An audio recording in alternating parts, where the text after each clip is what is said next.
Tofa that picked a Christian running mate lost the election, so Tinubu will win the election. Governor Ganduje, welcome to the news and please subscribe to our channel. To get notified when we post our juicy news updates, please click on the notification bell.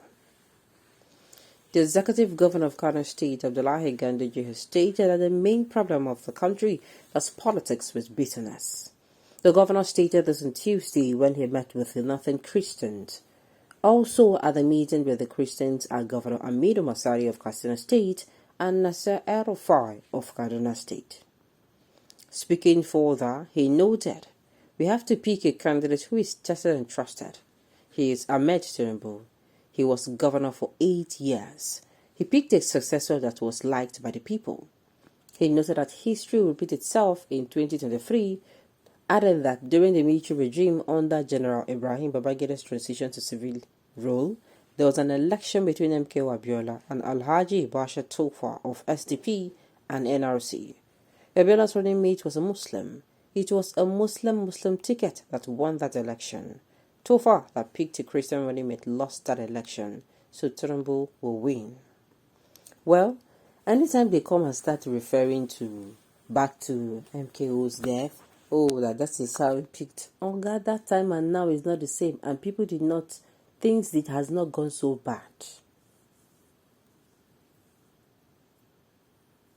Why have you, how do I even put it? Things have not gotten so bad then. I'm telling you, things have not gotten bad at all. Things have not. That is why even then, people are voting for MKO because they know MKO was the man of the moment. He was the man for the job. They know.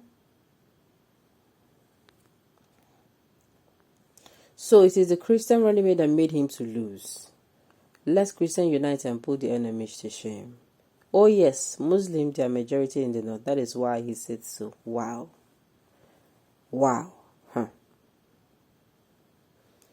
But what is the input of a whole professor of law, son and pastor to development of Christians in Nigeria? I know your tap, even if Tinubu pick bishop, reverend or pastor as his running mate, you will still not be okay because you are not after anything good in your life. Let it know Nigeria, your agenda and project is Biafra Republic, a fraud and a violent tribalistic race. Really? Now, you're saying even if Tinubu picked a Christian, the thing is, he did not pick the Christian.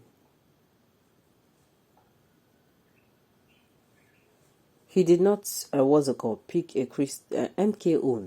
MKO's own is because, like I said before, people are convinced that Abiola came out to campaign now. Abiola came out and campaigned. Abiola spoke to the people. People hear him speak. People could see someone who really, really wants to work. It's different from Tinubu. It is very different.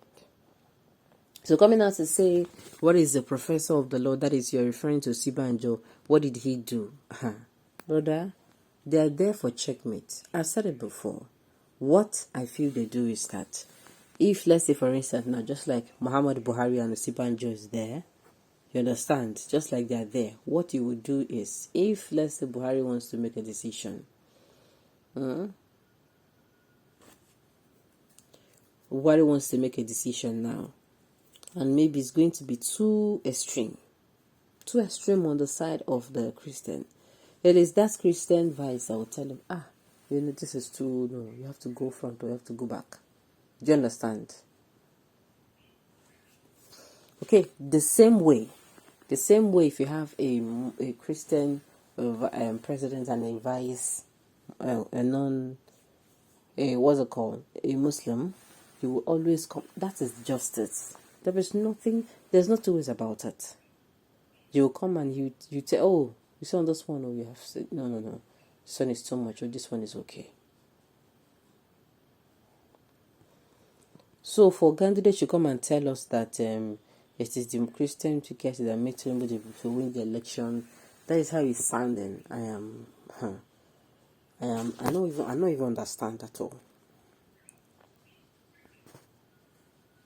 Pray to come second because I strongly believe the election is between Obi and Atiku.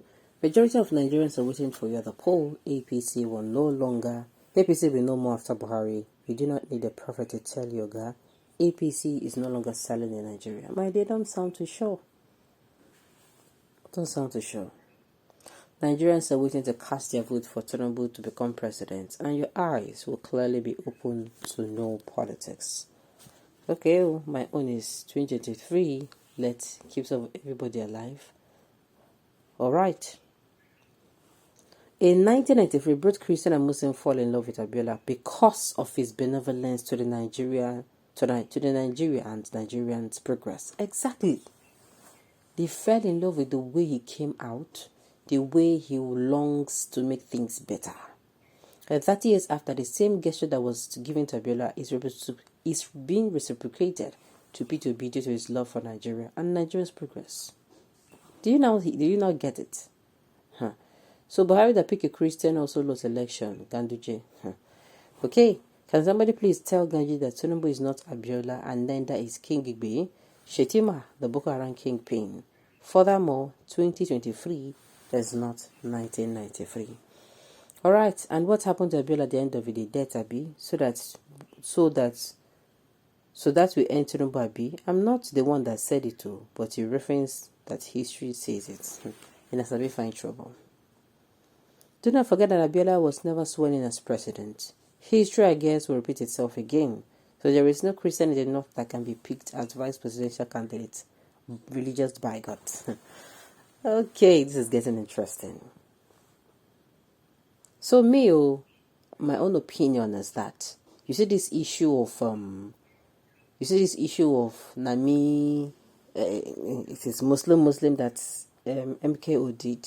MKO was someone who people loved. He was the man after the people's heart. Nigerians fell in love with him because of the way he showed Nigerians that he is really coming for the people. Do you understand? That is just it. So much should have me tell Ganduje that the problem with this country is not in the policies but bitterness, but with leaders like him who takes bribe from contractors. Again, Abiola won because he was seen as competent and not because he picked a Muslim running mate. Somebody should help me tell him. History will repeat itself again. The competent, reliable, and tested P2B will win come 2023. Alright, well, if you insist on history repeating itself, it's fine, but don't forget the bad side of same history where the winner was never sworn in and finally lost his life. Well, Nigerians who get your PVCs ready. It is going to go down next year.